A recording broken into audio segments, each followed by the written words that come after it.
This LOS is describe the arguments about whether the size of a national debt relative to GDP matters. Fiscal policy. Government deficits are the difference between government revenues and expenditures over a period of calendar time, usually a year. Government or national debt is the accumulation over time of these deficits.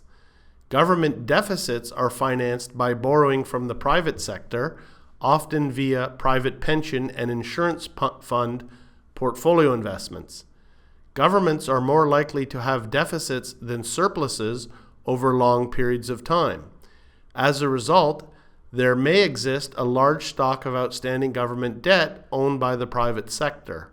This will vary as the business cycle ebbs and flows.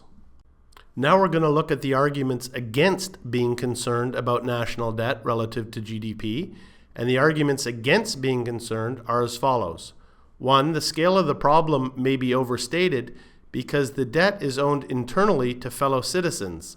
This is certainly the case in Japan, where 93% is owned by Japanese residents.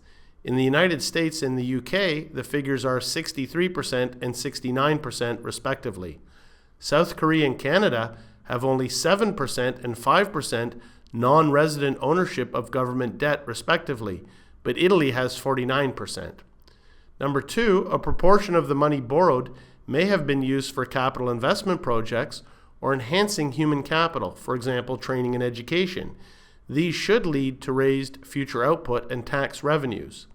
Number 3, large fiscal deficits require tax changes, which may actually reduce distortions caused by existing tax structures.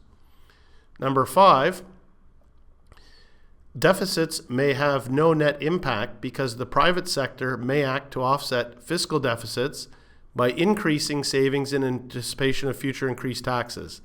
This argument is known as the Ricardian Equivalence and is discussed in more detail later. If there is unemployment, and finally, if there's unemployment in an economy, then the debt is not diverting activity away from productive uses, and indeed the debt could be associated with an increase in employment.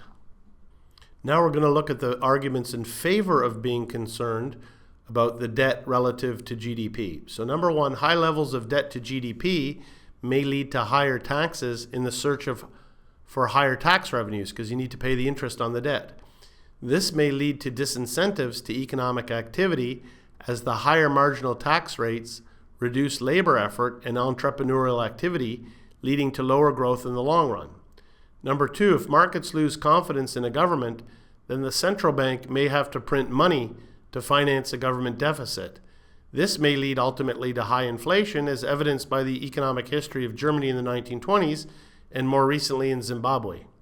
And finally, number 3, the argument in favor of being concerned about high debt to GDP is government borrowing may divert private sector investment from taking place. This is an effect known as crowding out.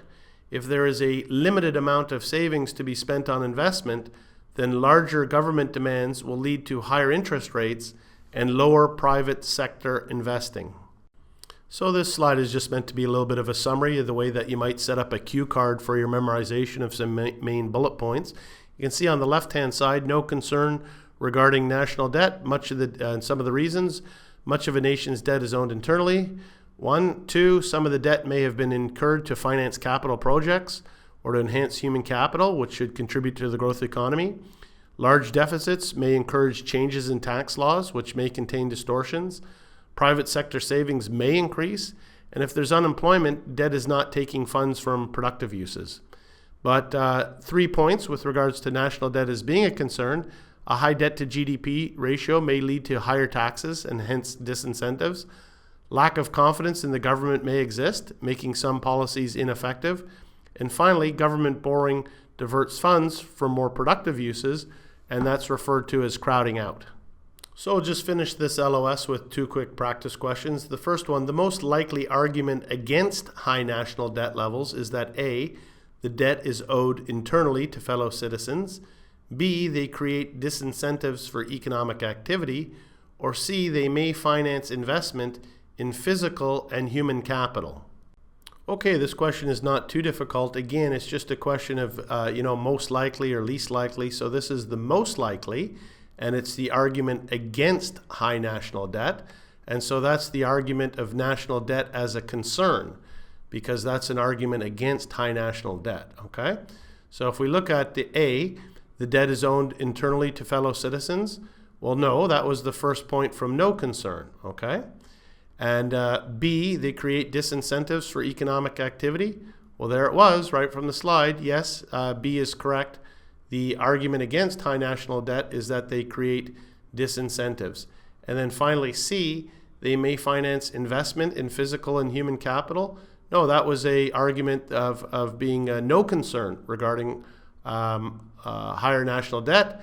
We saw here that it was they may finance human capital or other investment projects that will contribute to the growth of the economy.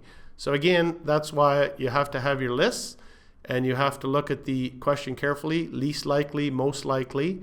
In this case, we're looking for the true. This was the true, and we had two false. Okay, turn them into true or false sometimes. And now we'll just finish this LOS with one last practice question. And the one last practice question to finish this LOS. Which statement regarding fiscal deficits is most accurate? A, higher government spending may lead to higher interest rates and lower private sector investing. B, central bank actions that grow the money supply to address deflationary conditions decrease fiscal deficits. Or C, according to the Ricardian Equivalence, deficits may have a multiplicative effect on consumer spending. Okay, this question shouldn't be too difficult if we've done a good job memorizing our tables and our lists. So which of the statements regarding fiscal deficits is most accurate? Well, A is correct. Higher government spending may lead to higher interest rates and lower private sector investing, and we call that crowding out, okay? And that is the wording is almost exactly the same from the previous slide. And we'll just review that quickly. Government borrowing may divert private sector investment from taking place, an effect known as crowding out. If there is a limited amount of savings to be spent on investment, then larger government demands will lead to higher interest rates and lower private sector investing. Higher interest rates, so the wording is exactly the same, and that's the key to success. And CFA Level 1 is doing some good memorization. With regards to B, well, central bank actions, well, that's not fiscal policy. That one should really stand out as being wrong right away, because the central bank growing the money supply, that's monetary policy, okay? So that one is pretty easy to see that it's wrong. And then with regards to C, according to the Ricardian Equivalence, deficits have a multiplicative effect on consumer spending. No, it's exactly the opposite. So I just copied the Ricardian, the bullet from the slide.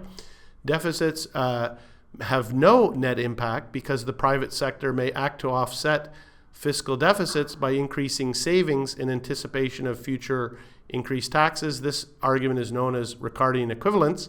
So it's not a multiplicative effect on consumer spending, not spending more, they're saving more. It's the exact opposite. So A was correct. And that's the last slide for this LOS. Thank you.